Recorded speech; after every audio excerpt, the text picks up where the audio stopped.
George IV was King of the United Kingdom of Great Britain and Ireland and King of Hanover from the death of his father, King George III, on January 29, 1820, until his own death 10 years later. At the time of his accession to the throne, he was acting as Prince Regent, having done so since February 5, 1811, during his father's final mental illness. George IV was the eldest child of King George III and Queen Charlotte. He led an extravagant lifestyle that contributed to the fashions of the Regency era. He was a patron of new forms of leisure, style, and taste. He commissioned John Nash to build the Royal Pavilion in Brighton and remodel Buckingham Palace, and commissioned Geoffrey Wyatville to rebuild Windsor Castle.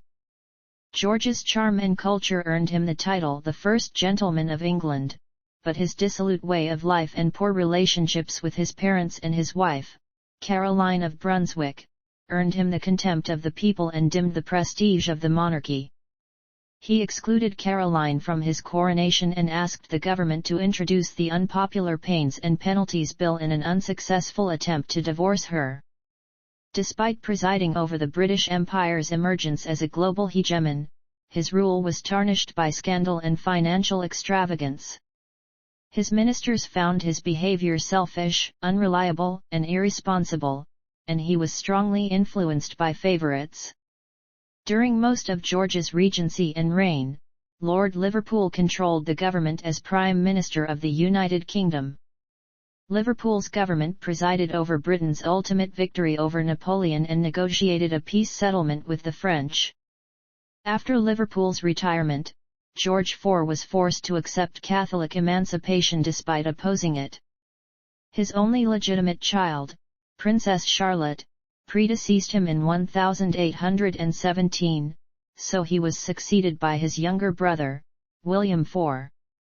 Early life. George was born at St. James's Palace, London, on August 12, 1762, the first child of King George III and Charlotte of Mecklenburg-Strelitz.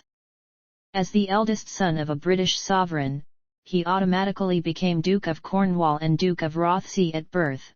He was created Prince of Wales and Earl of Chester a few days later.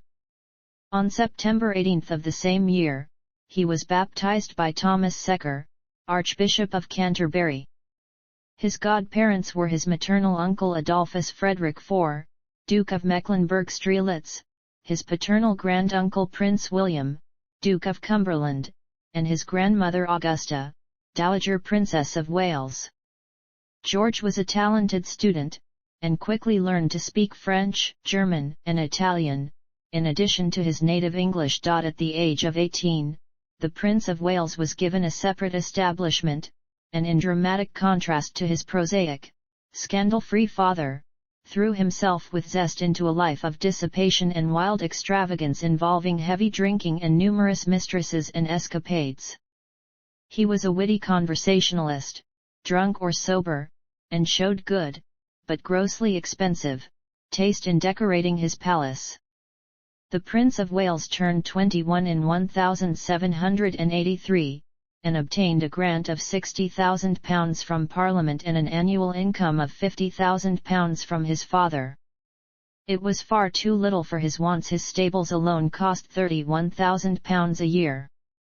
He then established his residence in Carlton House, where he lived a profligate life. Animosity developed between the prince and his father, who desired more frugal behavior on the part of the heir apparent. The king, a political conservative, was also alienated by the prince's adherence to Charles James Fox and other radically inclined politicians.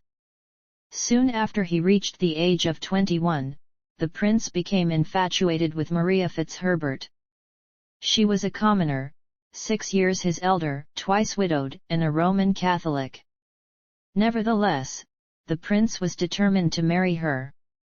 This was in spite of the Act of Settlement 1701, which barred the spouse of a Catholic from succeeding to the throne, and the Royal Marriages Act 1772, which prohibited his marriage without the king's consent. Nevertheless, the couple went through a marriage ceremony on December 15, 1785 at her house in Park Street, Mayfair.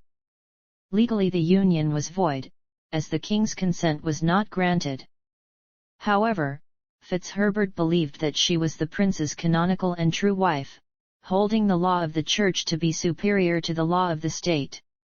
For political reasons, the union remained secret and Fitzherbert promised not to reveal it. The prince was plunged into debt by his exorbitant lifestyle.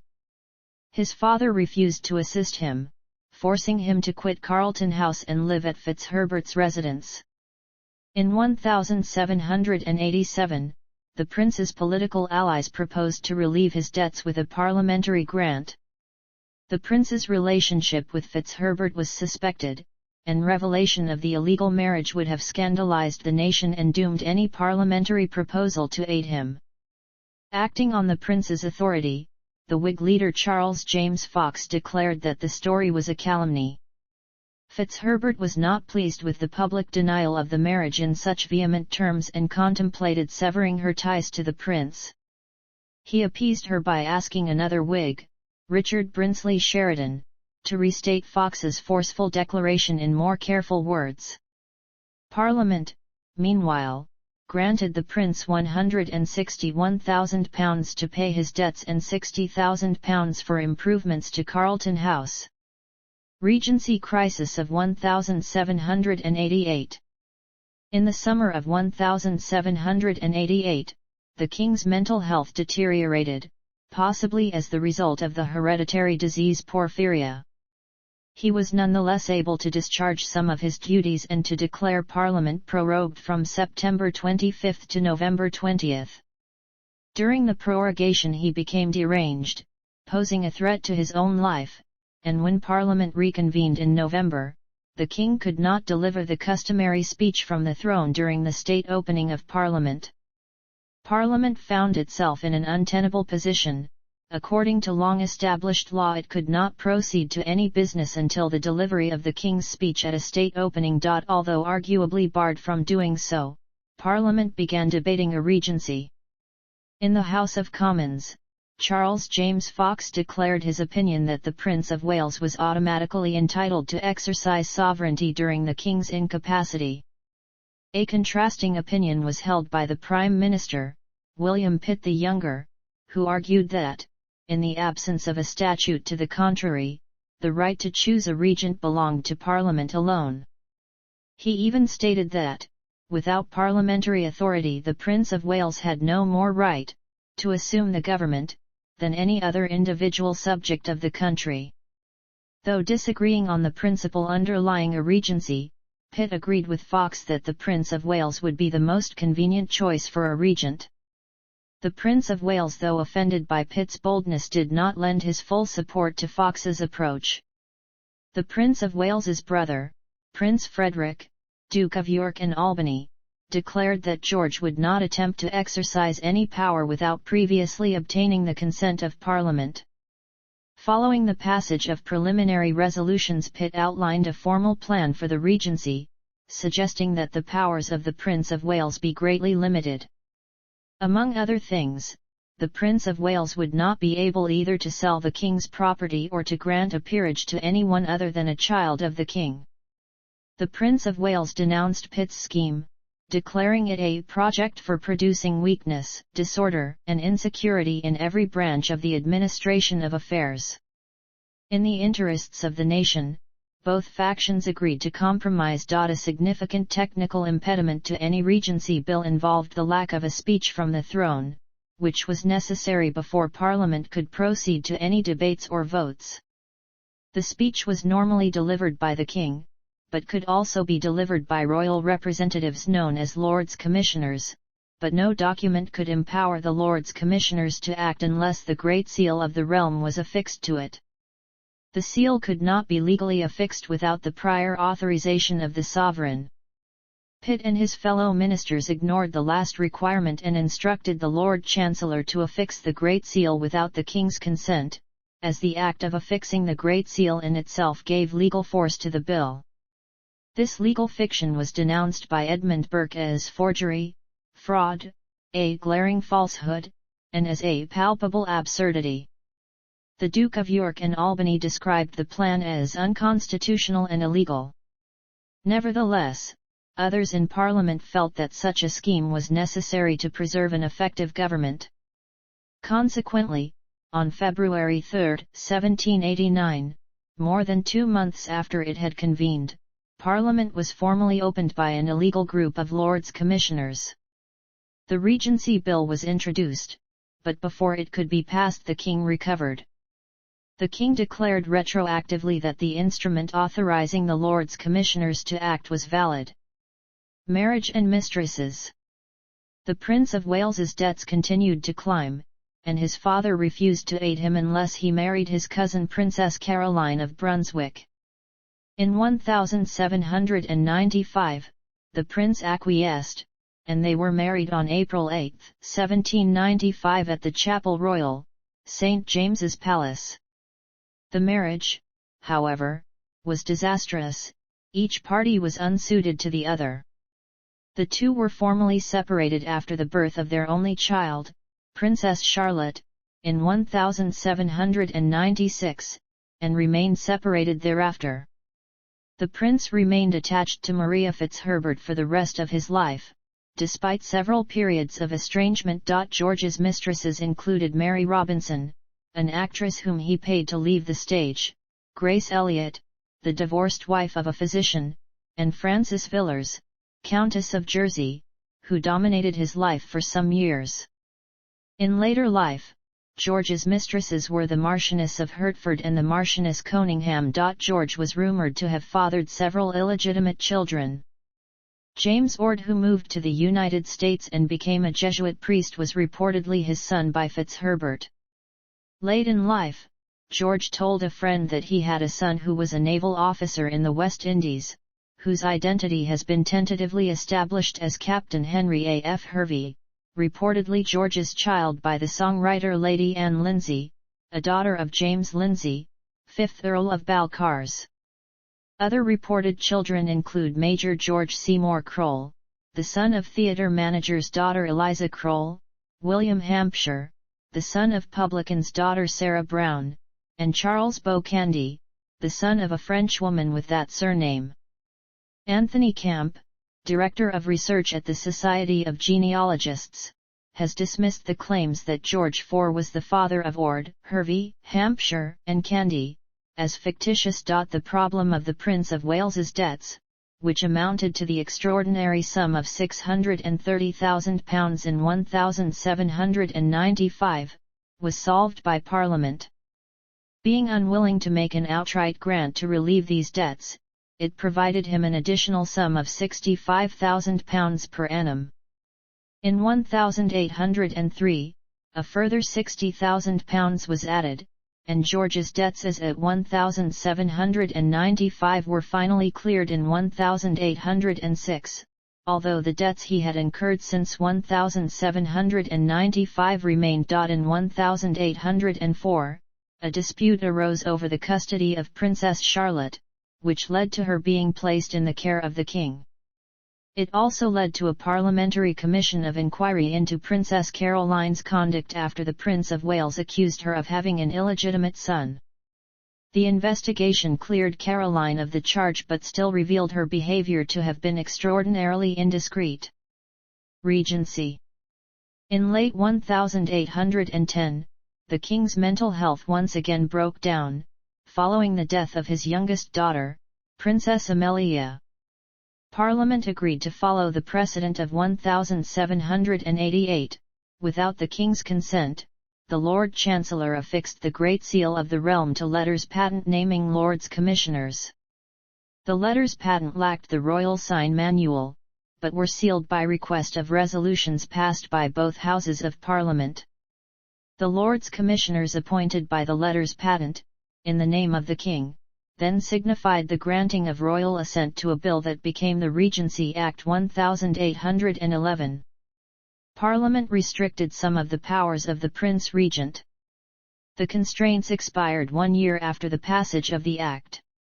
The Prince of Wales became Prince Regent on February 5, 1811. The Regent let his ministers take full charge of government affairs, playing a far smaller role than his father. The principle that the Prime Minister was the person supported by a majority in the House of Commons, whether the king personally favoured him or not, became established. His governments, with little help from the regent, presided over British policy. One of the most important political conflicts facing the country concerned Catholic emancipation, the movement to relieve Roman Catholics of various political disabilities. The Tories, led by Prime Minister Spencer Perceval, were opposed to Catholic emancipation, while the Whigs supported it. At the beginning of the Regency, the Prince of Wales was expected to support the Whig leader, Lord Grenville. He did not, however, immediately put Grenville and the Whigs into office. Influenced by his mother, he claimed that a sudden dismissal of the Tory government would exact too great a toll on the health of the king, thereby eliminating any chance of a recovery. In 1812, when it appeared highly unlikely that the king would recover, the Prince of Wales again failed to appoint a new Whig administration. Instead, he asked the Whigs to join the existing ministry under Perceval. The Whigs, however, refused to cooperate because of disagreements over Catholic emancipation. Grudgingly, the Prince of Wales allowed Perceval to continue as Prime Minister. On May 11, 1812, Perceval was assassinated by John Bellingham. The Prince Regent was prepared to reappoint all the members of the Perceval ministry under a new leader. The House of Commons formally declared its desire for a strong and efficient administration, so the Prince Regent then offered leadership of the government to Lord Wellesley and afterwards to Lord Moira. He doomed the attempts of both to failure, however, by forcing each to construct an all-party ministry at a time when neither party wished to share power with the other. Possibly using the failure of the two peers as a pretext, the Prince Regent immediately reappointed the Perceval administration, with Lord Liverpool as Prime Minister. The Tories, unlike Whigs such as Lord Grey, sought to continue the vigorous prosecution of the war in continental Europe against the powerful and aggressive Emperor of the French, Napoleon I. An anti-French alliance, which included Russia, Prussia, Austria, Britain, and several smaller countries, defeated Napoleon in 1814. In the subsequent Congress of Vienna, it was decided that the electorate of Hanover, a state that had shared a monarch with Britain since 1714, would be raised to the Kingdom of Hanover. Napoleon returned from exile in 1815, but was defeated at the Battle of Waterloo by the Duke of Wellington, brother of Lord Wellesley. During this period George took an active interest in matters of style and taste, and his associates such as the dandy Beau Brummel and the architect John Nash created the Regency style. In London, Nash designed the Regency terraces of Regent's Park and Regent Street. George took up the new idea of the seaside spa and had the Brighton Pavilion developed as a fantastical seaside palace, adapted by Nash in the Indian Gothic style inspired loosely by the Taj Mahal, with extravagant Indian and Chinese interiors. Reign. When George III died in 1820, the Prince Regent, then aged 57, ascended the throne as George IV, with no real change in his powers.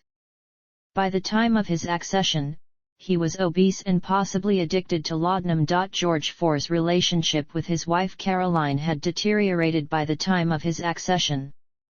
They had lived separately since 1796, and both were having affairs.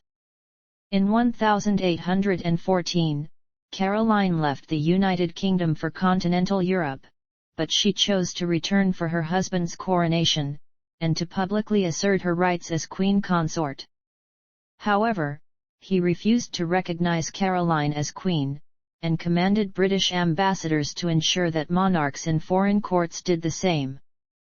By royal command, Caroline's name was omitted from the Book of Common Prayer, the Liturgy of the Church of England. The king sought a divorce, but his advisers suggested that any divorce proceedings might involve the publication of details relating to the king's own adulterous relationships.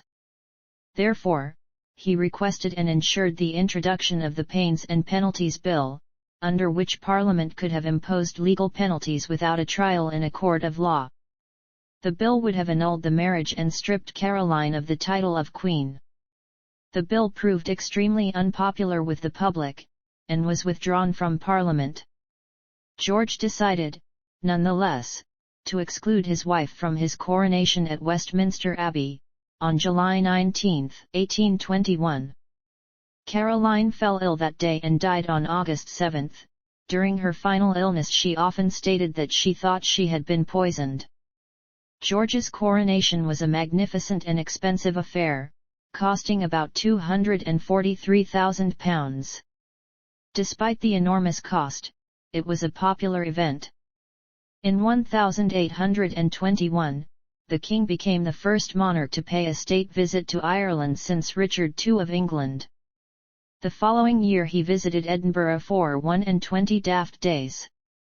His visit to Scotland, organised by Sir Walter Scott, was the first by a reigning monarch since the mid-17th century. George spent most of his later reign in seclusion at Windsor Castle, but he continued to intervene in politics.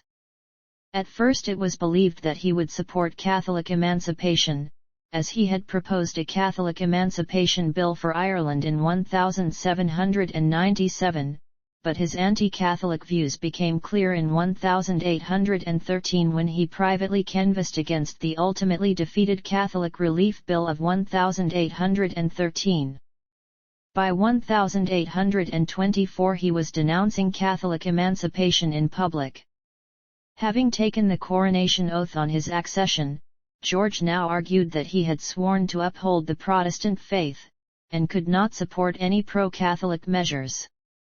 The influence of the Crown was so great, and the will of the Tories under Prime Minister Liverpool so strong, that Catholic emancipation seemed hopeless.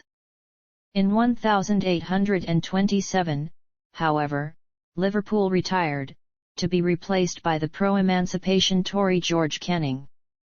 When Canning entered office, the king, hitherto content with privately instructing his ministers on the Catholic question, thought it fit to make a public declaration to the effect that his sentiments on the question were those of his revered father, George III. Canning's views on the Catholic question were not well received by the most conservative Tories, including the Duke of Wellington. As a result, the ministry was forced to include Whigs. Canning died later in that year, leaving Lord Goderich to lead the tenuous Tory-Whig coalition. Goderich left office in 1828, to be succeeded by Wellington, who had by that time accepted that the denial of some measure of relief to Roman Catholics was politically untenable. George was never as friendly with Wellington as he had been with Canning and chose to annoy the Duke by pretending to have fought at Waterloo disguised as a German general. With great difficulty Wellington obtained the king's consent to the introduction of a Catholic Relief Bill on January 29, 1829. Under pressure from his fanatically anti-Catholic brother, Ernest Augustus, Duke of Cumberland, the king withdrew his approval and in protest the cabinet resigned en masse on March 4. The next day the king, now under intense political pressure, reluctantly agreed to the bill and the ministry remained in power. Royal assent was finally granted to the Catholic Relief Act on April 13. Declining health and death. George's heavy drinking and indulgent lifestyle had taken their toll on his health by the late 1820s. While still Prince of Wales, he had become obese through his huge banquets and copious consumption of alcohol, making him the target of ridicule on the rare occasions that he appeared in public. By 1797, his weight had reached 17 stone 7 pounds. By 1824, his corset was made for a waist of 50 inches. He had gout, arteriosclerosis, peripheral edema, and possibly porphyria.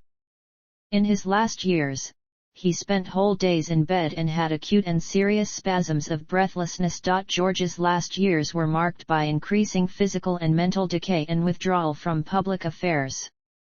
Privately, a senior aide to the king confided to his diary, "A more contemptible, cowardly, selfish, unfeeling dog does not exist. There have been good and wise kings but not many of them, and this I believe to be one of the worst. By December 1828, like his father, George was almost completely blind from cataracts, and had such severe gout in his right hand and arm that he could no longer sign documents. In mid-1829, David Wilkie reported the king was wasting away frightfully day after day, and had become so obese that he looked like a great sausage stuffed into the covering. The king took laudanum to counteract severe bladder pains, which left him in a drugged and mentally impaired state for days on end. He underwent surgery to remove a cataract in September 1829, by which time he was regularly taking over 100 drops of laudanum before state occasions. By the spring of 1830, George's imminent end was apparent. Now largely confined to his bedchambers, having completely lost sight in one eye and describing himself as blind as a beetle, he was forced to approve legislation with a stamp of his signature in the presence of witnesses. His weight was recorded to be 20 stone. Attacks of breathlessness due to dropsy forced him to sleep upright in a chair, and doctors frequently tapped his abdomen in order to drain excess fluid. Despite his obvious decline, George was admired for clinging doggedly to life. His will to live and still prodigious appetite astonished observers. In April 1830, the Duke of Wellington wrote that the king had consumed for breakfast a pigeon and beef steak pie, 3 parts of a bottle of Moselle, a glass of dry champagne, 2 glasses of port, a glass of brandy, followed by a large dose of laudanum. Writing to Maria Fitzherbert in June, the king's doctor, Sir Henry Halford, noted His Majesty's constitution is a gigantic one, and his elasticity under the most severe pressure exceeds what I have ever witnessed in 38 years' experience.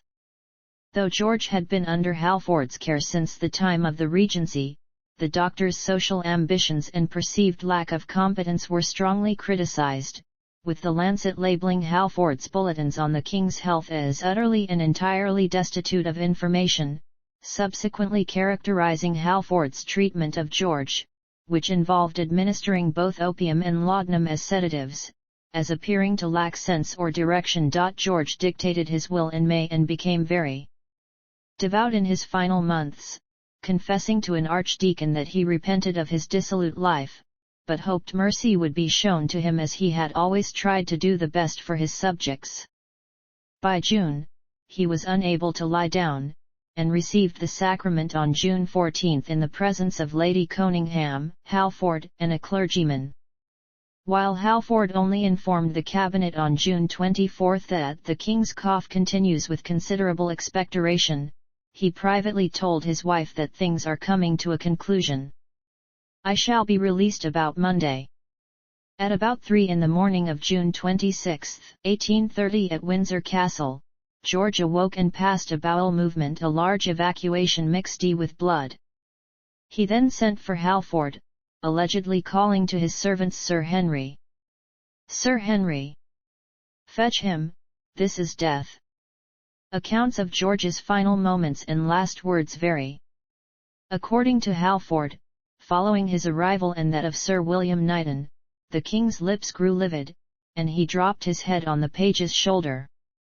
I was up the stairs in 5 minutes, and he died but 8 minutes afterwards. Other accounts state the king placed his hands on his stomach and said, "Surely, this must be death," or that he called out, "Good God, what is this?" clasped his page's hand, and said, "My boy, this is death." George died at 3:15 a.m. An autopsy conducted by his physicians revealed George had died from upper gastrointestinal bleeding resulting from the rupture of a blood vessel in his stomach. A large tumor the size of an orange was found attached to his bladder, his heart was enlarged, had heavily calcified valves and was surrounded by a large fat deposit. The king was buried in St. George's Chapel, Windsor Castle, on July 15. Legacy. George's only legitimate child, Charlotte, had died from postpartum complications in 1817, after delivering a stillborn son. George III's second son, Prince Frederick, Duke of York and Albany, had died childless in 1827, so the throne passed to the third son of George III, Prince William, Duke of Clarence, who reigned as William IV. George was described as the first gentleman of England on account of his style and manners. He was bright, clever, and knowledgeable, but his laziness and gluttony led him to squander much of his talent. The Times wrote that he would always prefer a girl and a bottle to politics and a sermon. The Regency period saw a shift in fashion that was largely determined by George. After political opponents put a tax on wig powder, he abandoned wearing a powdered wig in favor of natural hair. He wore darker colors than had been previously fashionable as they helped to disguise his size, favored pantaloons and trousers over knee breeches because they were looser, and popularized a high collar with neckcloth because it hid his double chin. His visit to Scotland in 1822 led to the revival, if not the creation, of Scottish tartan dress as it is known today. During the political crisis caused by Catholic emancipation, the Duke of Wellington said that George was the worst man he ever fell in with his whole life, the most selfish, the most false, the most ill-natured, the most entirely without one redeeming quality. However, his eulogy delivered in the House of Lords called George the most accomplished man of his age and praised his knowledge and talent. Wellington's true feelings were probably somewhere between these two extremes. As he said later, George was a magnificent patron of the arts, the most extraordinary compound of talent, wit, buffoonery, obstinacy, and good feeling, in short a medley of the most opposite qualities, with a great preponderance of good that I ever saw in any character in my life.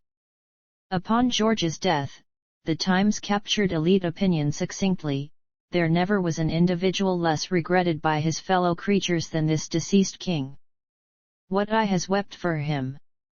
What heart has heaved one throb of unmercenary sorrow?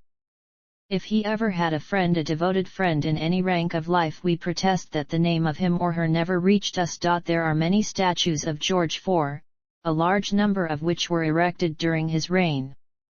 In the United Kingdom, they include a bronze statue of him on horseback by Sir Francis Chantrey in Trafalgar Square. In Edinburgh, George IV Bridge is a main street linking the Old Town High Street to the north over the ravine of the Cowgate, designed by the architect Thomas Hamilton in 1829 and completed in 1835. King's Cross, now a major transport hub sitting on the border of Camden and Islington in North London, takes its name from a short-lived monument erected to George IV in the early 1830s. A square and a neighbouring park in St. Luke's, Islington, are also named after George IV. Titles, styles, honours, and arms. Titles and styles. At birth, he was entitled to the dignities Prince of Great Britain and Ireland, Electoral Prince of Brunswick-Lüneburg and Duke of Rothesay.